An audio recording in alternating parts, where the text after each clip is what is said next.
I remember watching a TV series where the show's protagonist was found in a duffel bag with her memories wiped clean and her body covered in tattoos. All that was attached to the bag was the name of an FBI agent, and each tattoo was a clue in a case they had to solve to find out who the strange lady was.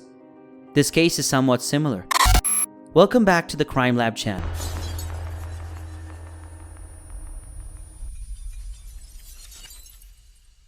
In today's video, we'll be looking at the story of the mystery boy in the box, a case which remained unsolved since 1957.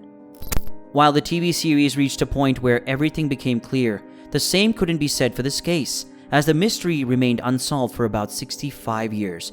But there are many questions to be answered.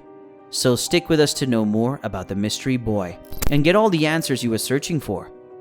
This case is that of a 3 to 7-year-old male unidentified murder victim whose naked, battered body was found on the side of Susquehanna Road in Philadelphia, Pennsylvania, on February 25, 1957.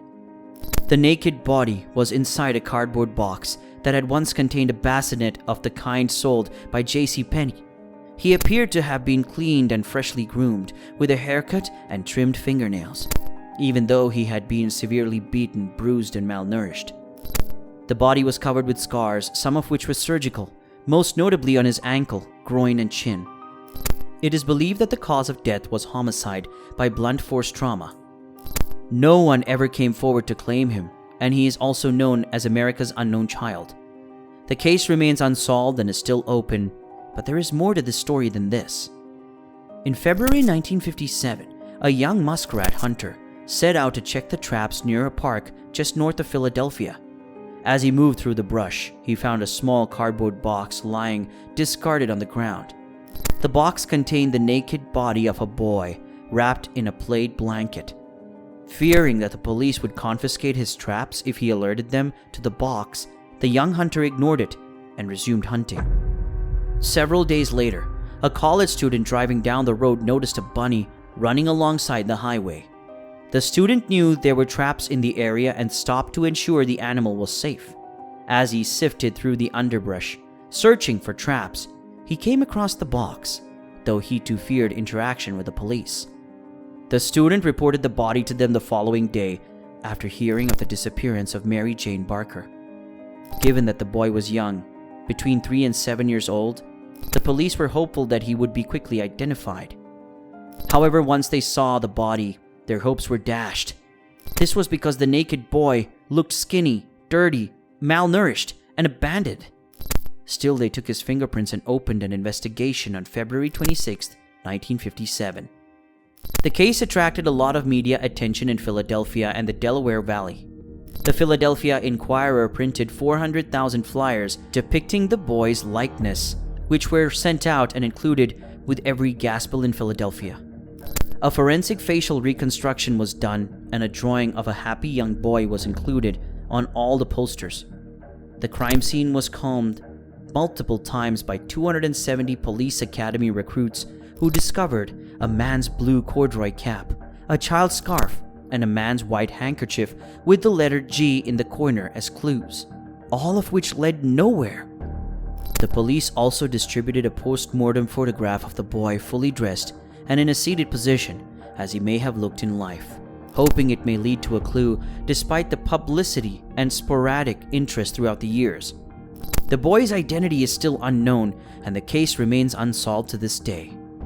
On March 21, 2016, the National Center for Missing and Exploited Children released a forensic facial reconstruction of the victim and added him to their database.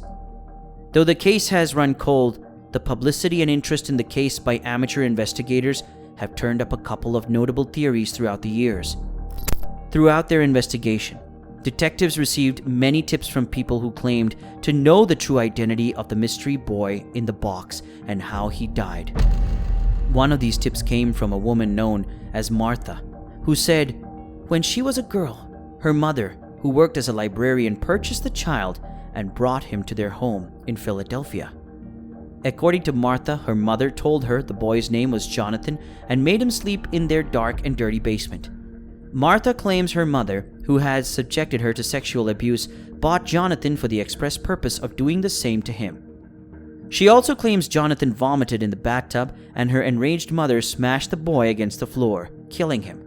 After the child died, Martha said she accompanied her mother to get rid of the boy's body somewhere in Philadelphia. While detectives investigated Martha's claims, which came decades after the boy's discovery, they could not find evidence that proved the information she provided was either true or false. There were also theories besides this one. One of these theories concerned a foster home located approximately 1.5 miles from the site of the body. In 1960, Remington Bristow, an employee of the medical examiner's office who relentlessly pursued the case until he died in 1993, contacted a New Jersey psychic who told him to look for a house that matched the foster home. When the psychic was brought to the Philadelphia Discovery site, she led Remington directly to the foster home. Upon attending an estate sale at the foster home, Remington discovered a bassinet similar to the one sold at J.C. Penney. He also discovered blankets hanging on the clothesline that was similar to the one in which the boy's body had been wrapped in when they discovered him. Remington believed that the boy belonged to the stepdaughter of the man who ran the foster home and that they disposed of his body so the stepdaughter would not be exposed as an unwed mother. He theorized that the boy's death had been an accident. Despite this circumstantial evidence, the police could not find any definite links between the boy in the box and the Foster family. In 1998, Philadelphia Police Lieutenant Tom Augustine, who was in charge of the investigation, and several members of the Veto Chick Society, a group of retired policemen and profilers, interviewed the foster father and the stepdaughter whom he had married. The foster home investigation was closed. Another theory came up a few years after, that when forensic artist Frank Bender came up with a theory that the victim had been raised as a girl. The child's unprofessional haircut, which appeared to have been performed in haste, was the basis for the scenario, as well as the eyebrow-styled appearance. In 2008, Frank released a sketch of the unidentified child with long hair, reflecting the strands found in the body. In 2016, two writers, one from Los Angeles, California, named Jen Hoffman, and the other from New Jersey named Louis Romano, believed they had discovered a potential identity for Memphis, Tennessee, and requested that DNA be compared between the family members and the child. The lead was originally discovered by the Philadelphia man who introduced Louis and Jim to each other, and was developed and presented to the Philadelphia Police Department and the Veto Chick Society in early 2013. In December 2013, Louis became aware of the lead and agreed to help the man from Philadelphia, and Jim obtained the DNA from this particular family member in January 2014, which was sent quickly to the Philadelphia Police Department.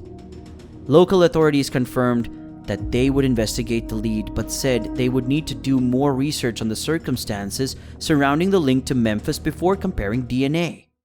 In December of 2017, Homicide Sergeant Bob Kohlmeier confirmed that DNA taken from the Memphis man was compared to the boy in the box, and there was no connection. The boy in the box was originally buried in a potter's field, and in 1998, his body was exhumed to extract DNA. The DNA was obtained from the enamel on a tooth. He was reburied at Ivy Hill Cemetery in Cedarbrook, Philadelphia, which donated a large plot for this purpose. The coffin, headstone, and funeral service were donated by the son of the man who had buried the boy in 1957. There was significant public attendance and media coverage at the burial. The grave has a large headstone bearing the words, "America's Unknown Child." City residents kept the gravestone decorated with flowers and stuffed animals. Thank you for watching the video. Hit us up in the comment section and give us a thumbs up if you liked the video, and don't forget to subscribe to the channel for more videos.